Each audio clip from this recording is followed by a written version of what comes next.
Welcome back to Chow Time Pods. Your host, Red. I got a video today from Kiki. You know, I just can't get enough of Michael B. Jordan stories. So, news reaching me is that Michael B. Jordan rejected Lori Harvey's phone call to congratulate him for his Oscar award. Just more juicy details and drama on this. I know. Drama. And he reportedly sent her straight to voicemail and never returned the call. My man! Well, apparently Lori is down bad because of the rejection. And guess who's been spilling the tea on this? Her stepsister, Brandy. This is why success is the ultimate revenge, guys. This is why you go out there and you kick ass in life. And you do well, you live a good life. You get known, you build some clout. People just cry over you. Allegedly, Marjorie Harvey was up till the wee hours of the morning, consoling her daughter Lori Harvey as she cried into her pillow about how she fumbled MBJ. Girl, weren't you the one talking about dating on your terms and all that stuff? What's going on, baby? Okay, guys, let's just do a background. Shout outs to Kiki for calling this one. On why people are saying that Lori fumbled MBJ. Here's the thing. Michael B. Jordan dated and fell madly in love with Lori Harvey from late 2020 until I admit, she's a good-looking girl. She's good looking. Till June 2022, and this man dated her intentionally, played no games, took her home to his mama, which is something he's only done like 2 times in his life. He spent the Christmas holidays vacationing with Lori and her family, and even Steve Harvey spoke of how good of a guy MBJ is, and how he loved seeing him date his daughter intentionally and treat her like a queen. Like, even after they broke up, MBJ was clearly his favorite ex, and he even spoke about how he was happy to see him, but Lori told him to stay away from MBJ forever. See, I gotta be real careful because Lori, boy, she be in my... I can't make no mistakes. I can't... She's your daughter. I don't give a... if she's in my ass. She's your daughter. I'm still the father. I saw one of my exes somewhere at a game somewhere, and I shook his hand. Boy, I can't even touch his no more. I better not acknowledge him or look at him or nothing no more. So I'm off limits. Petty. If you are ex, your is my ex too. Man, when we're talking about simp, it should be just Steve Harvey's face on the word, the word simp, and then his face plastered right next to it. Everybody would understand what that means. That's the rule. The rule in our house is any boy that's an ex, he's now my ex too. Anyway, when they were together, MBJ even hinted in interviews that Lori was the one and bluntly stated that marriage was on his mind. Then, out of the clear blue, Lori broke up with him. Her reason? She's enjoying being single and doing whatever makes her happy.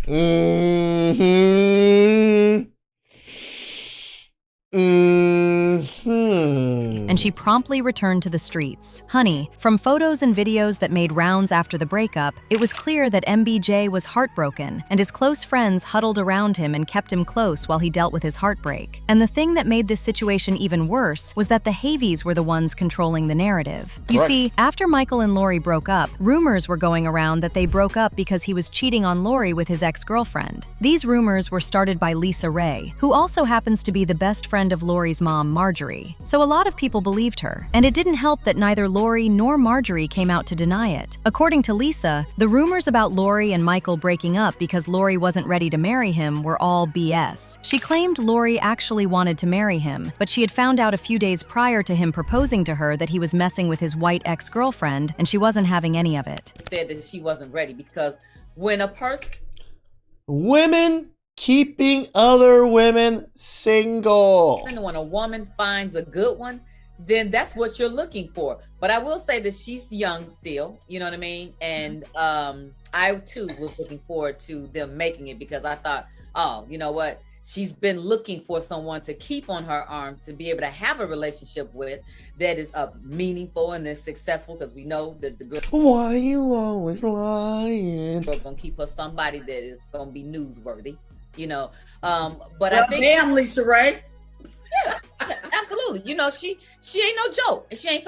And her mama, Marjorie, my girlfriend, she gonna make sure that she doing and navigating the right way, because she gonna make sure that she is. And I think every mother should do that, But I think at the same time, she's young. I think the established relationship that Michael did have before this one, I think that maybe that social media, that all of that was a lot for him. And I think that he, I heard about his ex, and him was so serious that he may have missed her. Now, as for Lori, she wasn't talking or addressing anything herself, but she was still allowing people to push narratives that would destroy Michael's reputation. I don't know about y'all, but that's almost the same as coming out to make those allegations yourself. Yep. And then Lori started fueling the narrative that Michael was some serial cheating boyfriend and that he only loves white women. I mean, it's true that he has a history of mostly dating white and light-skinned women, even though he's tried a million times to tell people that he loves all women, period. For instance, he told Essence that he and his family laughed about the rumors that he doesn't date black girls, saying, "It's so funny to everybody because it couldn't be further from the truth. My dad and my mom both said, if they only knew, if they only knew." And that's the thing that keeps me not tripping about it, you know what I mean? What about white women? Did you cut off white women during that Come period? on, man. Why was that go back there? I like women, period. All women. Everybody's on the table. Same. Okay. You guys hear me? The Latinas seem to like me. I gravitate to what likes me. It only makes sense. What's the craziest rumor you've ever heard about yourself? That I don't date black women. Yes, I'm on vacation right now, okay? I'm traveling around. And newsflash, okay? All right? Yeah.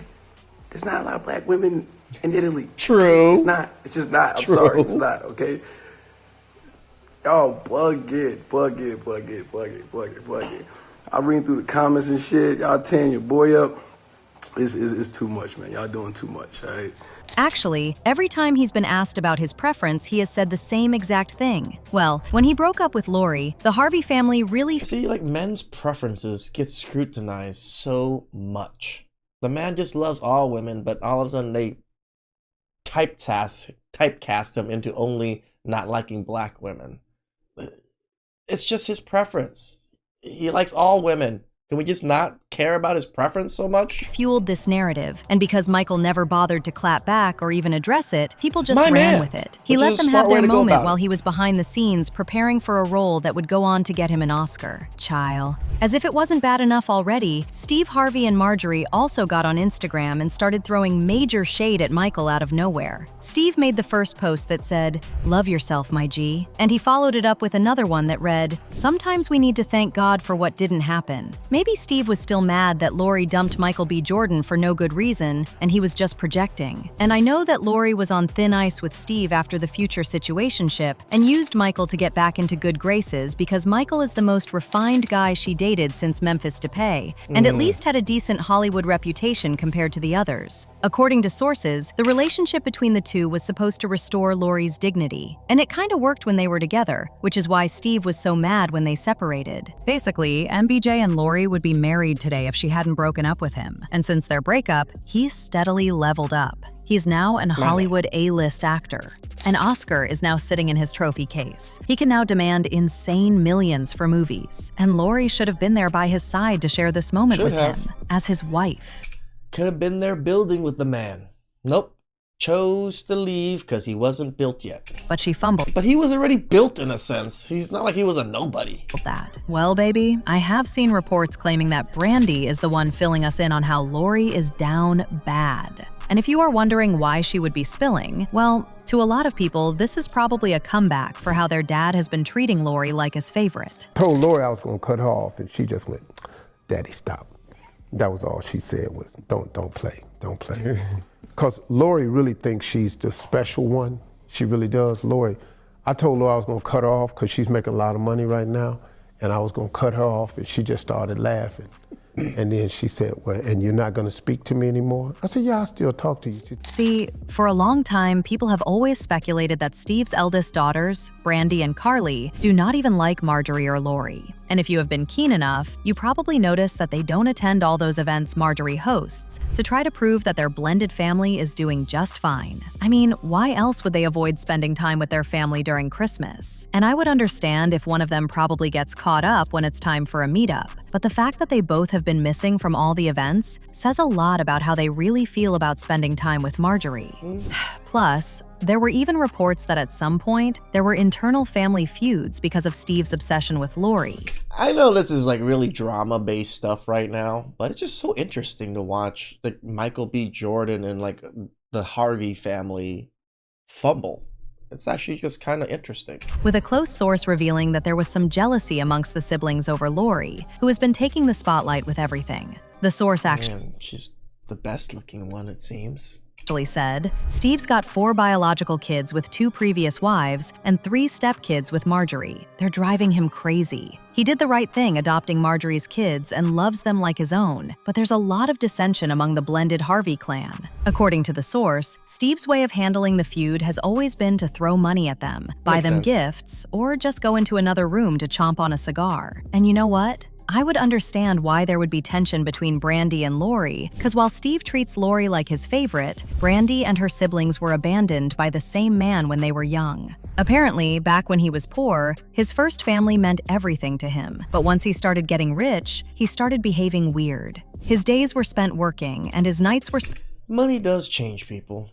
It really does. I don't think it actually changes people. My bad. It enables people to be exactly what they are. Does that make much more sense? spent at comedy clubs, honing his craft, while Marcia stayed home. Eventually, Steve started spending less and less time with them, and finally decided that his career was more important than his family, and literally didn't have a relationship with them. So, once he divorced his first wife, Marcia, she was left to raise their 13-year-old daughters and 2-year-old son alone. And Steve even refused to pay support. Imagine having to deal with Lori as the favorite once Brandy and the rest reconnected with their dad. And y'all know that there have also always been some pretty wild allegations about Steve's obsession with Lori, with some people saying that they get the feeling that Steve dotes on Lori more than his own daughters because she's prettier than them. And an even wilder accusation I can see that. has been that Steve could be attracted to Lori. Then there's this one where people have said that Steve is obsessed with Lori because she is the only one he can PIMP out, which would explain her relationship with Diddy.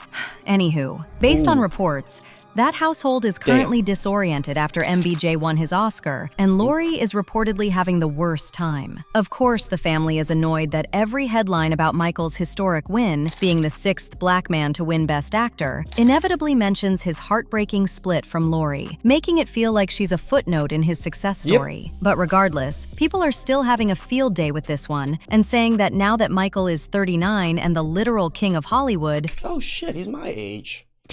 Way more successful than this bum over here. Lori might be looking man. back at that lack of commitment with a little bit of regret, especially since he's reached legend status while she's reportedly spinning the block back to ex-boyfriend Damson Idris.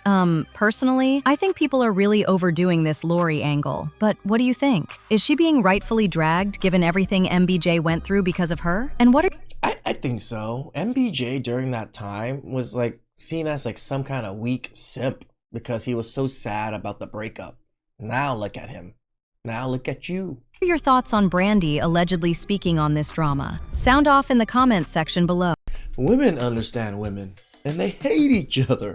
This is very apparent with this, right? Yeah, the sisters hate each other. They're gonna use sign language to ruin her reputation, or, you know, at least get a little jabs in. Shout outs to Michael B. Please like, subscribe, comment down below. I really appreciate it, and catch you guys next time. Ciao.